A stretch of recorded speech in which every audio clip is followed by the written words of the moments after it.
Shalom, giving all praises and all glory unto Yahweh, Bahashem Yahushai, Bahashem Magakadash, double honors unto the elders and apostles. Great millstone at Rubal and Shalom to Yah, giving that teaching his word around the globe with faith and truth and sincerity. I'm the brother Caleb from the James London Forecasters Camp, back with another lesson to help edify the hopeful elect. As always, I like to start by saying that we are the real Hebrew Israelites. The real Israelites, he so-called Negroes, Latinos, Hispanics, Native Americans, West Africans predominantly. However, you will find Israelites that look like the other nations, because we as a people have been scattered amongst all nations through our various captivities.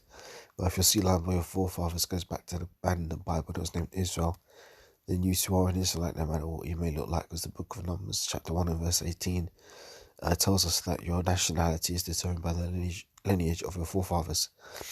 So I'm going to do a quick lesson going into this image here. But before I do, I just want to say, forgive me if I sound a bit if I sound a bit weird. I've got a bit of a cold going on. But this image here on the screen came back to my mind recently, because this is an image from a series of trading cards that were very popular in the early to mid 1980s, and I'm a fan of good art, and I was a fan of these trading cards back when I was a child. But this one came to my mind recently because of all what's going on in the news between the escalation of the tensions between America and Russia. Obviously, China's now thrown their hat in the arena and aligned themselves with Vladimir Putin. So they're aligning themselves with the Russians. So all this is basically being ordered to orchestrate the Most High's will, which is to bring these nations together and to cause them to have a war, and then for all the enemies of Babylon the Great to shoot their missiles at America and burn her utterly with fire. And that's what's going to happen according to the prophecy. But this image here on the screen, I think, is very poignant or on point to what I just said there, because this image is from series of trading cards, as I said, in the early to mid 1980s. They're super popular. I was very much into them. I think I still have a collection of them somewhere. But the series is called Garbage Pail Kids, and they were basically a play on the Cabbage Patch Kids, where rather than having them depicted in very how do you say, non-threatening, non-lethal, non-violent situations. Cabbage Patch Kids were basically a line of baby dolls for girls. They were very, they were made to be very cute and cuddly and stuff. But what this company they took the imagery and they put these Cabbage Patch style looking characters into very demonic situations, dare I say. Some of them are really like it's got that gross out factor. Pictures of people shaving to the point where they're peeling off the skin so you can see their skull and all kinds of other madness. But as a child in the 80s, they were very popular until parents found out how grotesque they were, and then there started to be a few problems. But when I was really young, I was into these, and basically this is one of the cards which is called Adam Bomb. I think it's called Adam Bomb. I think it's one of the first cards that was created in that series. But I find it a very interesting image, and it came back to my mind recently because it basically shows Esau destroying himself. Here he is just pressing the button, the atomic button to launch the nukes, and his head's being blown up. His own head is exploding. And as I said, they're very careful to avoid depicting blood, but this is basically how these cards were. They were very grotesque. So and the artists who created this series of trading cards, they weren't any fools, man. I mean, could do I could do a video about some of the other card series that they produced. Another card series, a line of trading cards that they produced was Mars Attacks, and those are also really cool. They've got great artwork in them. Actually, I should probably do a video on it, and it depicts these green aliens with huge brains coming and invading Earth. Apparently they come from Mars, but really it's just a play on Yahushai. It's a play on Yahushai's return. And they did make a film about Mars Attacks in, I think, 1996 or 1997. But it was a really shitty film. It had a lot of famous people in it, but it was a really shitty film. But the trading cards and the imagery is really, really cool, man, in terms of, as I say, it's having that grotesque, horrific type of vibe to it. I like it a lot anyway. But the point is that, yeah, they're trying to make mockery of Yahushai's return, because the elites know that Yahushai is returning. But what they do is they try to convince the people, the masses out there, that nobody's coming and that there's no God and that no Savior for our nation is coming. There's no God and we can all live how we want and do as we will. But when Yahushua comes back and cracks those clouds, that's when all bets are off, man. That's when people are going to know, shit, man, this Esau, he wasn't anything, man. He wasn't a man to be fed. The Most High is the one we should be fearing in Yahushua, because those are the true top powers in the universe. So yeah, I'm gonna get a quick precept here. Bear with me a second.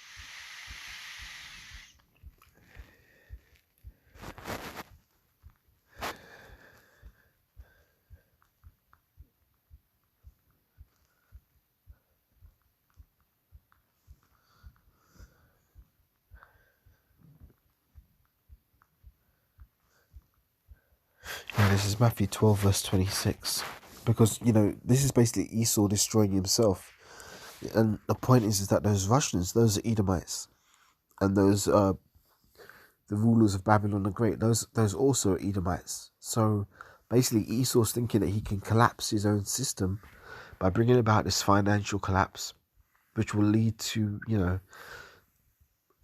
even higher inflation and desperation from the people. Then there's going to be food shortages and nobody's going to have enough money to buy their bread, which is 2 Ezra 15, I believe. And they're going to start invading and spoiling each other's houses. And then, there's going to be the war, Third World War. A lot of men are going to go off and get destroyed as cannon fodder in that. And then Esau thinks that he can collapse his own kingdom with the nukes, level it all, and then rise from the ashes and build a new system, a new world order in which he will be as the Most High, and everyone will pay tribute unto him. You see, this is the delusions of grandeur that this man has. But it's only only to the fact that the Most High has allowed him to get this far, that he's been able to do anything. But you know what, man? The Most High is going to start calling in that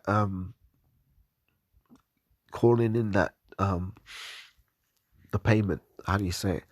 Calling in the recompense for Esau's actions. And Most High has kept silent for a very long time and let Esau do what he wants to do. But soon is going to come the time when Esau's going to have to pay for all that he did, 100%.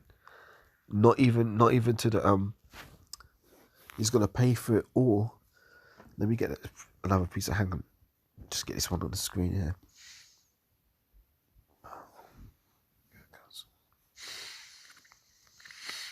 Esau's going to pay for every single thing he done up to the very there's nothing that's going to be overlooked.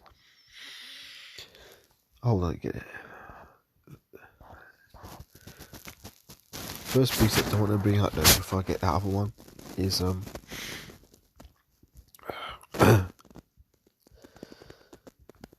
Matthew 12, starting from about, I guess, 24.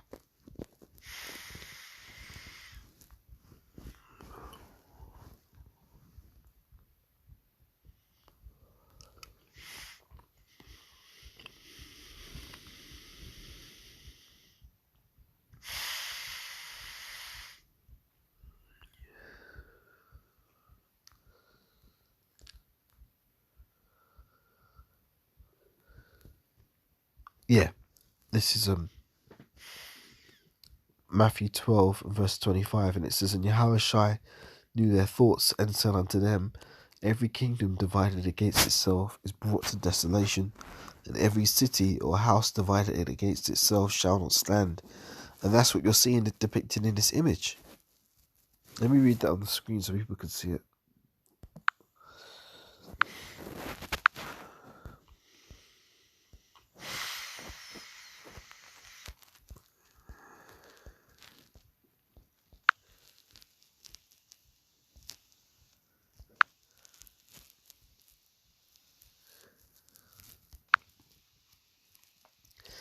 It says, And if Satan cast out Satan, he is divided against himself, and how shall then his kingdom stand?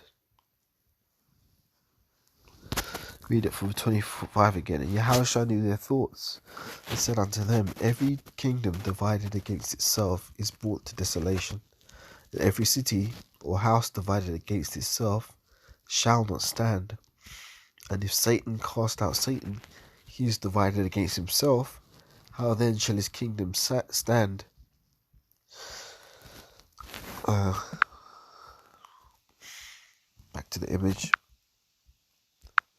Yeah, so this is him destroying himself. Esau destroying himself, man.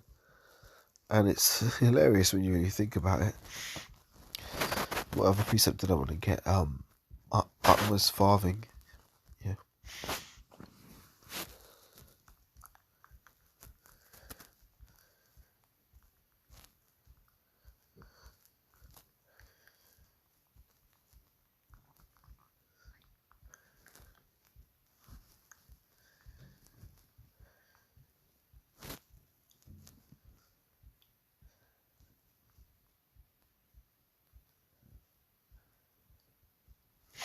Yeah, this is Psalm 75 and verse 8.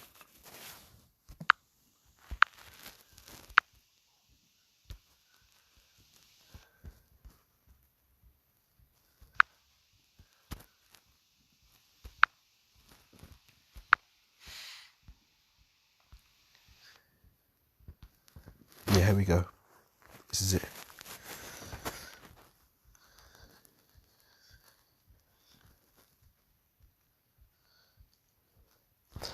Yeah, so let me read this from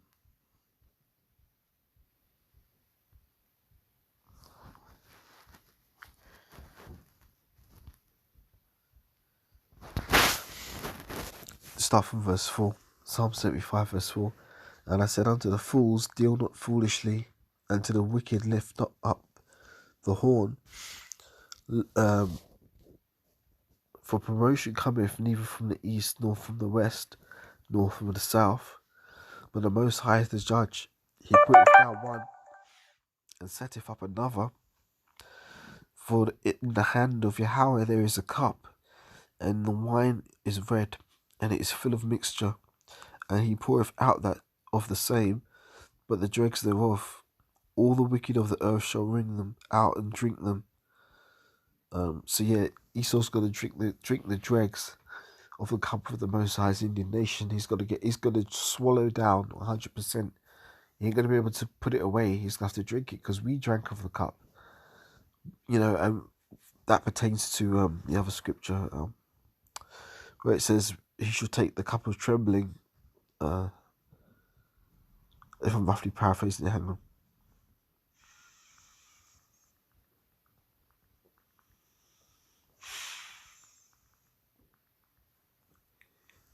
Yeah, Isaiah 51 and 22. Thus saith thy Lord Yahweh, and thy power that pleadeth the cause of his people. Who are the Lord's people? Us Israelites. The Most High hates Esau. And it says, Behold, I have taken out of thine hand the cup of trembling. even the dregs of the cup, my fury, thou shalt no more drink of it. So the cup is going to be passed unto Esau. It says, verse 23, but I will put it into the hand of them that afflict thee, which have said to thy soul, bow down, that we may go over. And thou hast laid thy body as the ground, and as the street, to them that went over. Because see, this is how we've been in this society, man. Beaten up, broken down, and downtrodden. And Esau continues to do it. But the ironic thing is that the Most High is putting the spirit in these Edomites to end up destroying themselves. So, we're hearing the sound of those war drums being struck, being beaten ever more with each passing day. And Lord willing, it continues to escalate. So with that, I want to close out. Lord willing, this has been edifying quick hit. So with that, giving all praises and all glory unto Yahweh, Bahashem, Yahweh Shai, Bahashem, with God Kadash, double honors unto the elders and apostles of great millstone, all one and shalom to all Yakim, teaching us all around the globe with faith, truth, and sincerity. I'll catch you on the next one, Lord willing. Shalom for now. War Baba Bar, welcome Shalom.